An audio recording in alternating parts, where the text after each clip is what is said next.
நமச்சிவாய. ஏகதந்த கஜமுக லோகபந்த நிஜகுணா நாகச்சந்த புஜபலா உமானந்த பாகிமாம்.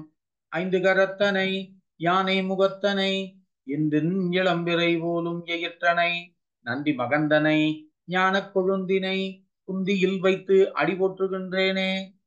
இன்றைய நாளுக்குரிய திருமந்திரம் அந்த 4ஆம் தந்திரத்தில் நவாகிரி சக்கரம் எனும் தலைப்பில் 63வது பாடல்.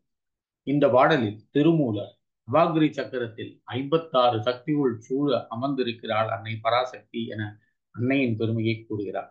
இதோ அந்த பாடல்.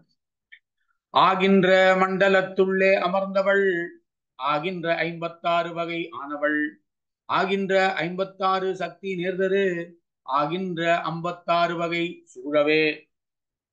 ஆகின்ற மண்டலத்துள்ளே அமர்ந்தவள். இங்கே ஆகின்ற என்று சொல்லப்படுவது நவாகிரி சக்கரத்தை எந்திரத்தில் அமைக்கப்பட்டு அந்த மந்திர எந்திர வடிவாக இந்த ஒளிமண்டலத்துக்குள்ளே இருப்பவள் அன்னை பராசக்தி. ஆகின்ற 56 வகையானவள். இவ்வாறு ஒளிமண்டலத்துக்குள்ளே இருக்கின்ற சக்தி 56 எழுத்துக்களாக இருக்கின்றார். ஆகின்ற 56 சக்தி நேதரு, இந்த எழுத்துக்களின் ஆற்றலாகவும் அவற்றை செயல்பட செய்யும் மாபெரும் சக்தியாகவும் இருப்பவளும் அன்னை பராசக்தியே. ஆகின்ற 56 வகை சூழவே.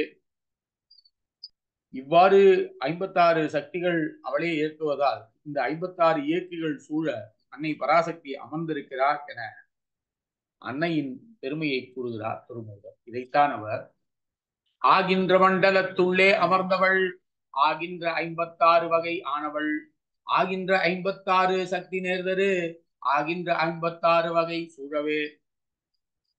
மந்திர எந்திர வடிவாக, அதாவது நம் அமைக்கப்பட்ட அந்த நவாகிரி சக்கரத்தின் ஒளிமண்டலத்துக்குள்ளே இருக்கின்ற அந்த அன்னை பராசக்தி 56 எழுத்துக்களாகவும் அந்த எழுத்துக்களின் ஆற்றலாகவும் அவற்றை செயல்பட செய்யும் சக்தியாகவும் இருப்பவள் அன்னை பராசக்தியே.